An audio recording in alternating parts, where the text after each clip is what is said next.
Bonjour mes chers, comment allez-vous? Ça va bien, je l'espère. Je vous présente un exemple d'examen pour la préparation au premier contrôle, premier semestre. Texte. L'amitié est la relation la plus importante parce que tu choisis tes amis. On a tendance à appeler ami toute personne que l'on connaît.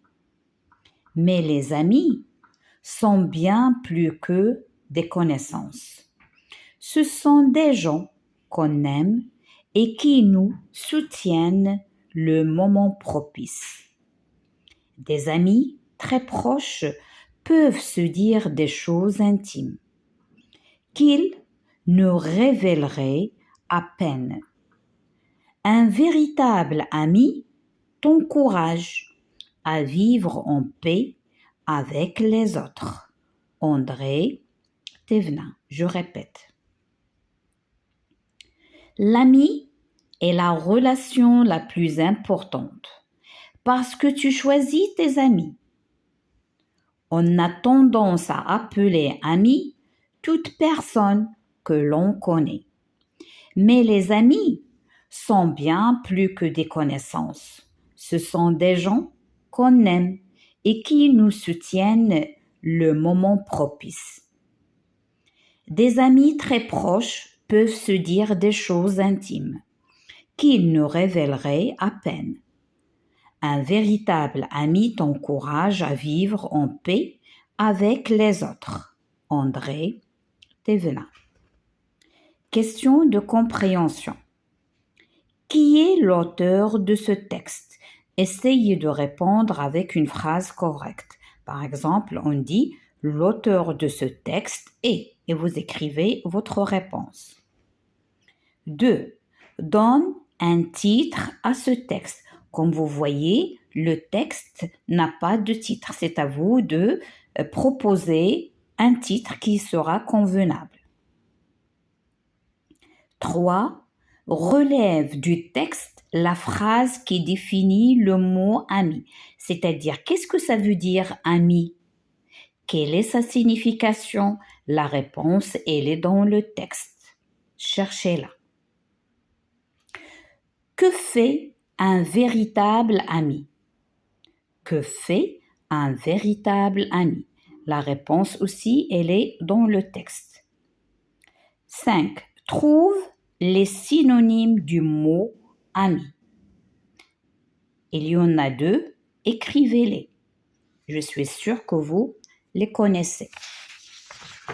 Passons à la grammaire. Remets les mots suivants en ordre pour obtenir des phrases bien sûr correctes. Sont, l'enfant, exercice, fait.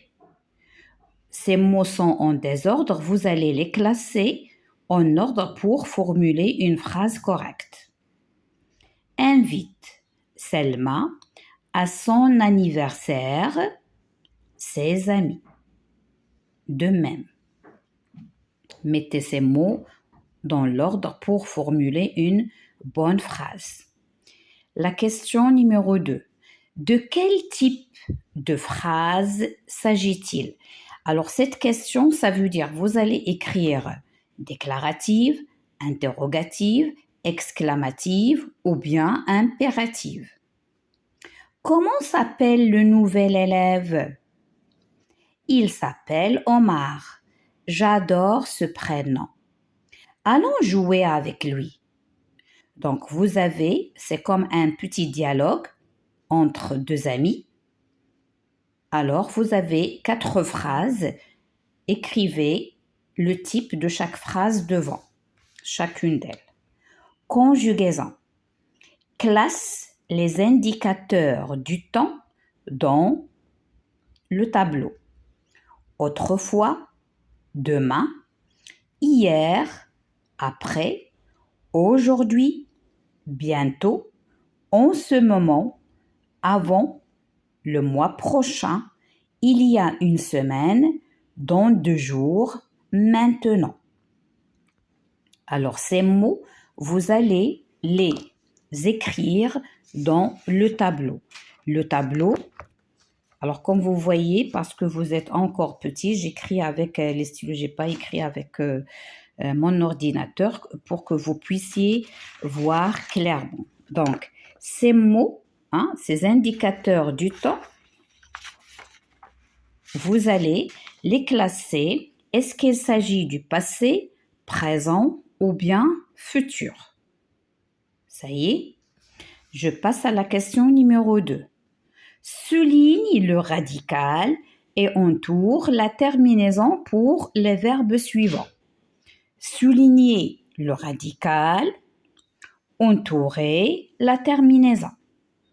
Il marchait, je marcherai, nous marchons.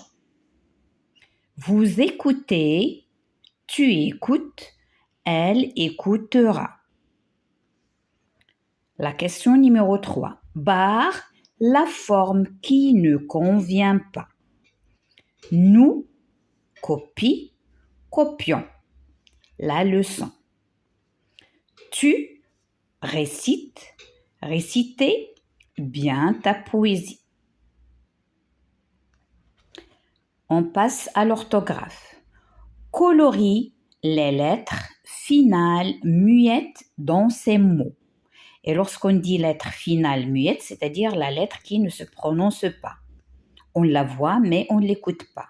D'abord, le corps, bientôt.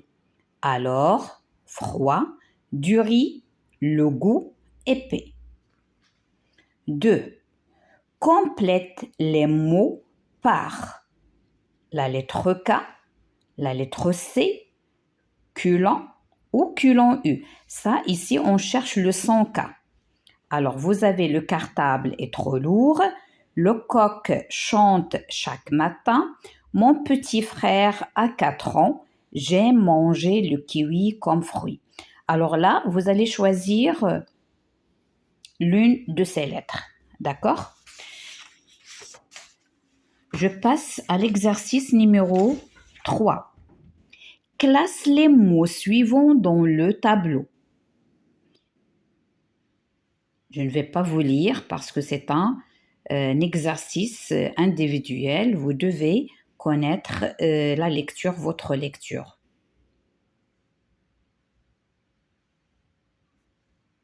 C'est bon?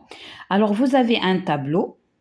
Il y a la lettre C dans tous les mots et vous allez les classer. Est-ce que tu entends K? Tu l'écris ici. Tu entends S? Tu l'écris ici. Tu entends ch, tu l'écris ici. Tu n'entends rien, c'est-à-dire c'est muette ou bien c'est muet, tu l'écris ici. D'accord? Les voici les mots. Et après, lorsque vous allez les recopier, comptez-les pour ne pas oublier aucun. Je passe au vocabulaire. Recopie les listes de mots dans l'ordre alphabétique. Camarade, école, ami, jouet. La deuxième liste, classe, cahier, classé, carnet. Deuxièmement, retrouve les classes grammaticales des abréviations suivantes. V, NF, âge, NM, signe, contre. Vous allez écrire l'abréviation. Je passe au dernier exercice, l'article du dictionnaire. Exercice 3. Lis l'article du dictionnaire sur le mot habitude, puis réponds aux questions. Alors, vous avez habitude, le voici votre article. Regardez bien, bien, bien, bien. Parfait. Maintenant, on passe aux questions. Quel est le mot d'entrée? Quelle est sa nature grammaticale? Combien de sens a le mot habitude? Donne la définition du premier sens du mot habitude. Dans l'exemple du troisième, donne l'exemple du troisième sens du mot habitude. Alors, regardez bien. L'objectif, c'est de connaître et savoir lire un article du dictionnaire. Alors, je vous souhaite bonne chance et bientôt attendez la correction.